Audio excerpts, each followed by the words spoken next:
নমস্কার বন্ধুরা, আজকে আপনাদের কাছে একটা মাংসের সহজ রেসিপি নিয়ে এসেছি, যেটা রাত্রে খাওয়া যাবে। পুরো ভিডিওটা দেখার অনুরোধ রইল। এখন 600 মাংস নিলাম, সেটা ভালো করে জল দিয়ে ধুয়ে নিলাম। দেখুন এখানে দুটো লেগ পিস রয়েছে।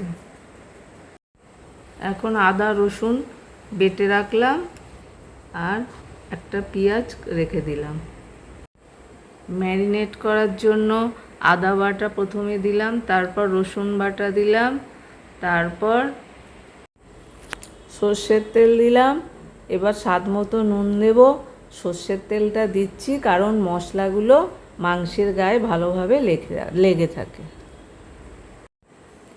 এবার হলুদ গুঁড়ো ও কাশ্মীরি লঙ্কার গুঁড়ো দেব, তারপর জিরে গুঁড়ো ধনে গুঁড়ো দিয়ে দেবো। কাশ্মীরি লঙ্কার গুঁড়ো দিলাম যাতে কালারটা ভালো হয়।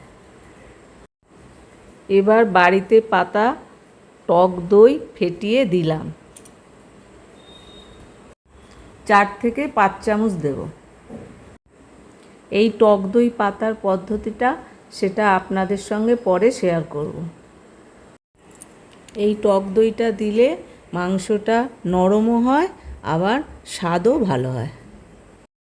লেগ পিস দুটো নিয়েছি আমার বৌমা ও ছেলের জন্য, ওরা খেতে ভালোবাসে।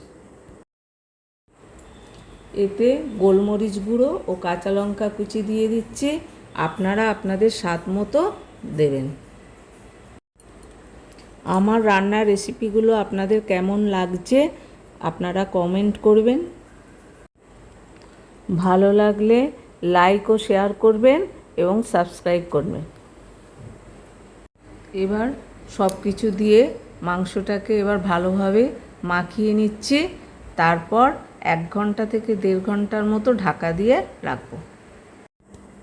রোজ রোজ কি তরকারি করব আপনাদের মতো আমারও চিন্তা হয়, সেই জন্য নানা রকম সহজ রেসিপি আমি বানাই আর আপনাদের সঙ্গে শেয়ার করি। খেতেও সুস্বাদু হয়। 1 ঘন্টা পর ফিরে এলাম। এবার প্রেসার কুকারে তেল দিলাম, দারচিনি আর এলাচ দিলাম, একটা পেঁয়াজ কেটে রেখেছিলাম সেটা দিয়ে দিলাম। এবার নাড়াচাড়া করব পেঁয়াজটা নরম হওয়া পর্যন্ত। রান্নাটা কিন্তু বেশি সময় লাগে না করতে, তাড়া রয়েছে, তাই আজকের রান্নাটা প্রেসার কুকারেই করব। আগে আমার ছেলে চিকেন খেতে পছন্দ করত, এখন আবার মটন খেতে ভালোবাসে। মটনের একটা সহজ রেসিপি আমি এর আগে দিয়েছি আমার চ্যানেলে, যারা দেখেননি তারা প্লিজ দেখে নেবেন। ওটাও খুব সহজ বানানো। এখানে অল্প একটু চিনি দিয়েছি যাতে কালার হয়। টক দইয়ের পরিবর্তে আপনারা পাতিলেবুর রসও দিতে পারেন ম্যারিনেট করার সময়। এবার পেঁয়াজটা ভাজা ভাজা হয়ে এসছে, ম্যারিনেট করা মাংসটা দিয়ে দিচ্ছি। আমি রান্না করতেও ভালোবাসি এবং খেতেও ভালোবাসি।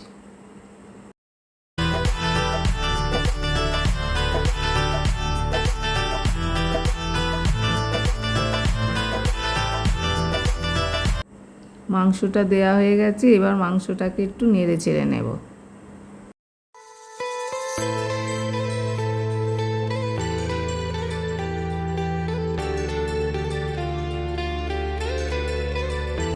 ম্যারিনেট করা জায়গায় একটু অল্প জল নিয়ে নিলাম যাতে মশলাটা নষ্ট না হয়।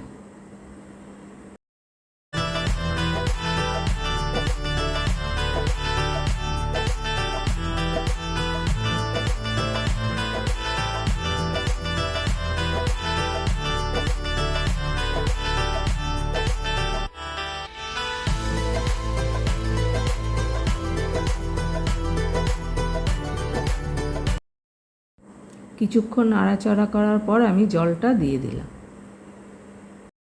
টক দইয়ের পরিবর্তে লেবুর রস দিলে স্বাদ একই থাকবে। জলটা ফুটছে, এবারে আমি প্রেসারের ঢাকাটা দিয়ে দেবো। একটা সিটি পর্যন্ত অপেক্ষা করব। একটা সিটি দেওয়া হয়ে গেলে গ্যাসটা অফ করে একটা ভাপে রাখবো।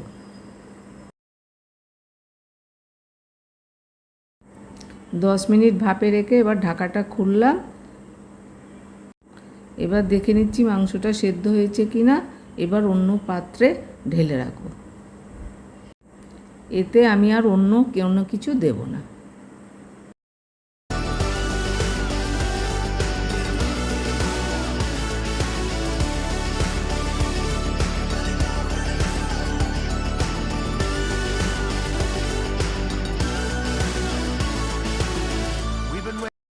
দেখুন কি সুন্দর কালারটা এসেছে, কিন্তু খেতেও ভালো হয়েছিল।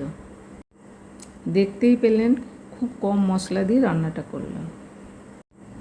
এটা স্বাস্থ্যের পক্ষেও ভালো, অথচ সুস্বাদু।